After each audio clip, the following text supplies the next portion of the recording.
ભગવાન આપણા હૃદયમાં વાસ કરે. અને ત્યાંથી આગળ કિમ શ્રુતૈઃ બહુભિઃ શાસ્ત્રૈઃ પુરાણૈશ્ચ ભ્રમાવહે એકમ ભાગવતમ શાસ્ત્રમ મુક્તિદાનેન ગર્જતી. એક ભાગવતજીની કથા એવું કહે છે કે તમે મારા શરણે આવો, કથાને શ્રવણ કરો, હું તમને મુક્તિ આપીશ. જેમ ભગવદ્ ગીતાની અંદર ભગવાન કૃષ્ણ કહે છે કે સર્વધર્માન પરિત્યજ્ય મામેકમ શરણમ વ્રજ અહમ ત્વામ સર્વ પાપેભ્યો મોક્ષયિષ્યામિ મા શુચઃ. બધા ધર્મોને છોડી અને એક વખત મારા શરણે આવો, હું તને મુક્તિ આપીશ, પાપમાંથી મુક્ત કરીશ.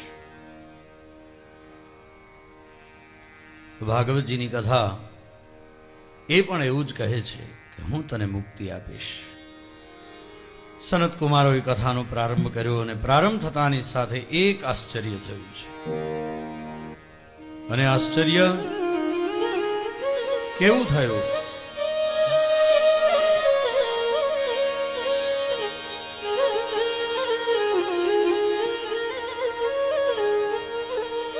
एवं नगाह श्रवणोरुधर्मे प्रकाश्यमाने ऋषिभिः सभायां श्री कृष्ण गोविंद हरे मुरारी हे नाथ नारायण वासुदेवा. श्री कृष्ण गोविंद हरे मुरारी हे नाथ नारायण वासुदेवा. श्री कृष्ण गोविंद हरे मुरारी हे नाथ नारायण वासुदेवा.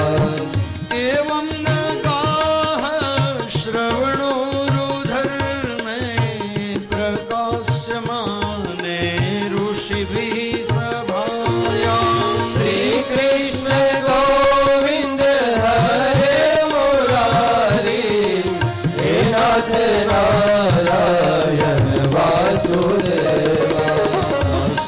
आश्चर्यमेकं समभूतदानिनं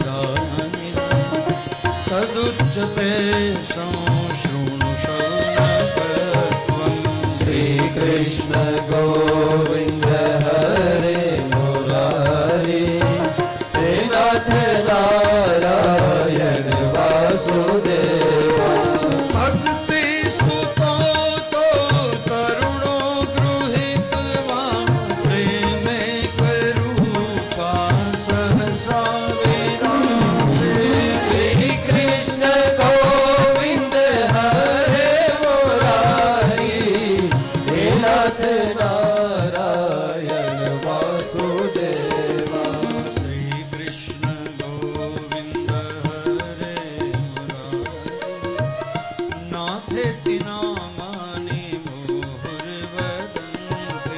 श्री कृष्ण गोविंद हरे मुरारी हे नाथ नारायण वासुदेवा.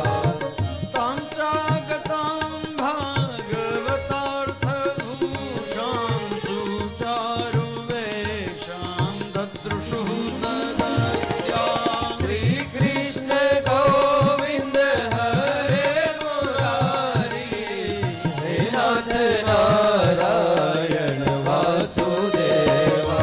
कथं प्रविष्टा कथमागतेयं मध्ये मुनीनामिति तर्कयन्तः. श्री कृष्ण गोविंद हरे मुरारी हे नाथ नारायण वासुदेवा. श्री कृष्ण गोविंद हरे मुरारी हे नाथ नारायण वासुदेवा. श्री कृष्ण गोविंद हरे मुरारी हे नाथ नारायण વાસુદેવા. એક આશ્ચર્ય થયું, અને આશ્ચર્ય કેવું કે જે ભક્તિ જ્ઞાન વૈરાગ્યને પુષ્ટ કરવા માટે નારદજીએ પ્રયાસો કરેલા, એ ભક્તિ જ્ઞાન અને વૈરાગ્ય કેવલ ભાગવતજીના પ્રારંભથી હાથમાં કરતાલ લઈ અને નૃત્ય કરતા એ ગંગાજીના કિનારા ઉપર આવ્યા છે. અને આવા એટલું જ નહીં, ભક્તિ પોતાના બંને સંતાનો જ્ઞાન અને વૈરાગ્ય આ બંનેને લઈ અને ગંગાજીના કિનારા ઉપર આવી હાથમાં કરતાલ લઈ અને નૃત્ય કરે છે. અને નૃત્ય કરતા કરતા સાથે ગાય છે. શું ગાય છે? શ્રી કૃષ્ણ ગોવિંદ હરે મુરારી નાથે તિનામાને મોહવદંતે. શ્રી કૃષ્ણ ગોવિંદ હરે મુરારી હે નાથ નારાયણ વાસુદેવા. ભક્તિ જ્ઞાન અને વૈરાગ્યની સાથે આગમન થયું. હાથમાં કરતાલ રહી અને નૃત્ય કરતા કરતા એ ગાવા લાગ્યા છે. અને ગાય છે અને નૃત્ય કરે છે. આ દ્રશ્ય જોઈ અને નારદજીના હૃદયમાં ખૂબ આનંદ થયો. જે જ્ઞાન અને વૈરાગ્યને માટે નારદજીએ વેદના મંત્ર, ઉપનિષદના સૂત્રો અને ભગવદ્ ગીતાના શ્લોકોનું ગાન કર્યું, છતાં જે જાગૃત ન થયા, એ ભાગવત કથાના પ્રારંભ માત્રથી બંને જાગૃત થયા. અને જાગૃત થયા એટલું નહીં, આવી અને નૃત્ય કરવા લાગ્યા. અને નૃત્ય કરવા લાગ્યા. સનત કુમારો કથા, એ દિવ્ય કથાનું વર્ણન કરે છે. વચ્ચે જ્યારે અટક્યા ત્યારે ભક્તિ એ સનત કુમારો અને અન્ય જે શ્રોતાજનો બેઠા છે એને કહે છે કે આ ભાગવતજીની કથા કેવી છે? તો કહ્યું, ભક્તેષુ ગોવિંદ સ્વરૂપ કર્ત્રી પ્રેમે કધર્ત્રી ભવરોગ હંત્રી. શ્રી કૃષ્ણ ગોવિંદ હરે મુરારી હે નાથ નારાયણ વાસુદેવા. સાત્વં પ્રતિષ્ઠસ્વસુધૈર્ય સંશ્રયા નિરંતરં વૈષ્ણવમાનસાય. શ્રી કૃષ્ણ ગોવિંદ હરે મુરારી હે નાથ નારાયણ વાસુદેવા. હે નાથ નારાયણ વાસુદેવા. હે નાથ નારાયણ વાસુદેવા. હે નાથ નારાયણ વાસુદેવા. હે નાથ નારાયણ વાસુદેવા. હે નાથ નારાયણ વાસુદેવા. હે નાથ નારાયણ વાસુદેવા.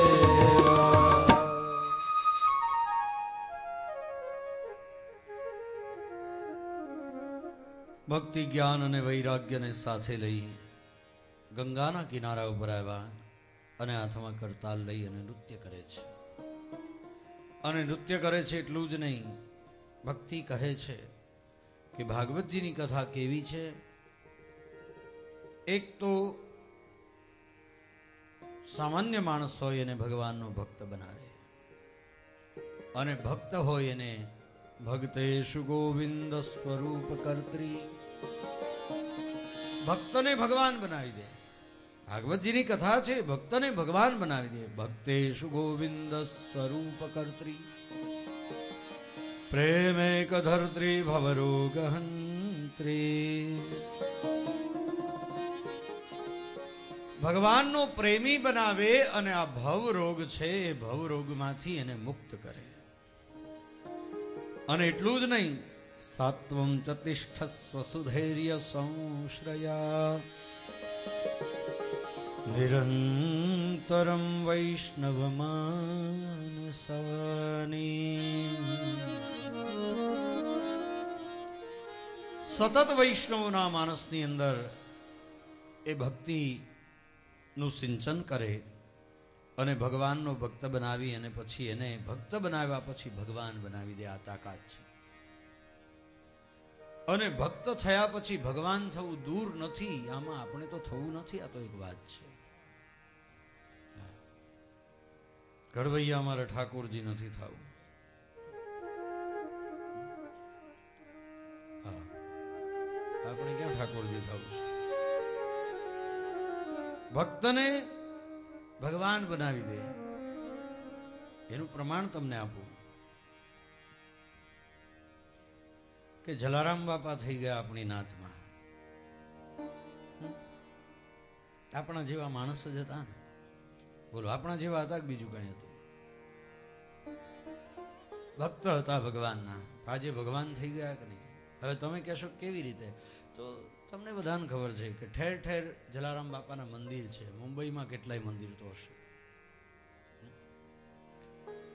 અને ગામે ગામ, શહેરે શહેરની અંદર, અને એટલું જ નહીં, દેશ અને વિદેશની અંદર દરેક જગ્યાએ જલારામ બાપાના મંદિરો છે.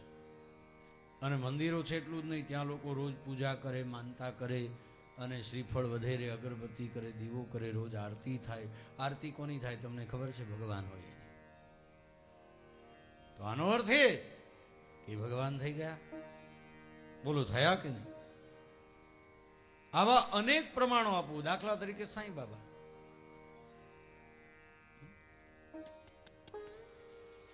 एक फकीर आया शिरडी गांव में, जा बैठा वो नीम की ठंडी छांव में.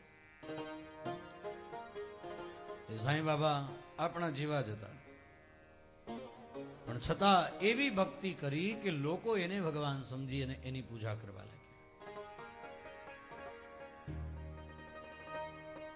આવા અનેક ઉદાહરણો. બાપા સીતારામ, એને તો મેં જોયેલા.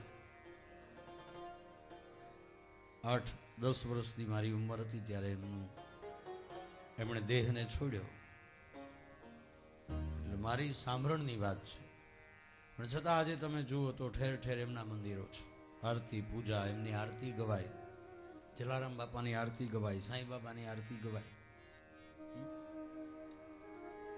તો ભક્ત હતા, એમાંથી ભગવાન થયા. બોલો, થયા કે નહીં? આ પ્રમાણ છે. ભક્ત ભગવાન બની શકે છે. 11મા સ્કંદની અંદર એક કથા આવશે. દત્તાત્રેયજીના 24 ગુરુઓ. એમાં દત્તાત્રેયજીના 24મા ગુરુનું નામ છે સુપેશકૃત. સુપેશકૃત એટલે ભમરી, ઈયળ. ઈયળ હોય નાની એવી, એ ઈયળને ભમરી આવી અને ડંખ મારે. હવે ભમરી આપણને જો ડંખ મારે તો કેટલી વેદના થાય, તો જેને ડંખ માર્યો હોય ભમરી અથવા તો મધમાખી, એને ખબર હોય કે કેટલી વેદના થાય. હવે કલ્પના કરો કે આટલા મોટા શરીરમાં એ ભમરી ડંખ મારે ને આપણને વેદના થતી હોય, તો આટલી નાનકડી એવી પેલી ઈયળ આવે છે, એ ઈયળને એ ભમરી ડંખ મારે તો એને કેટલી વેદના થતી હશે. એ ભમરી ડંખ મારે એટલે પેલી ઈયળને વેદના થાય, અને વેદના થાય એટલે ઈયળ ચિંતન કરવા લાગે કે હમણાં ભમરી આવશે ને મને ડંખ મારશે, હમણાં ભમરી આવશે ને મને ડંખ મારશે, હમણાં ભમરી આવશે. એટલી વારમાં તો બીજી વાર આવીને ડંખ મારે ઈયળને, ત્રીજી વાર મારે ને એવું એને ચિંતન લાગી જાય, ભમરીનું ચિંતન લાગી જાય. ઈયળ ભમરીને ચિંતન કરવા લાગે કે હમણાં આવીને ડંખ મારશે, હમણાં આવીને ડંખ મારશે. એ ઈયળ ભમરીનું ચિંતન કરતા કરતા ઈયળ પોતે ભમરી બની જાય.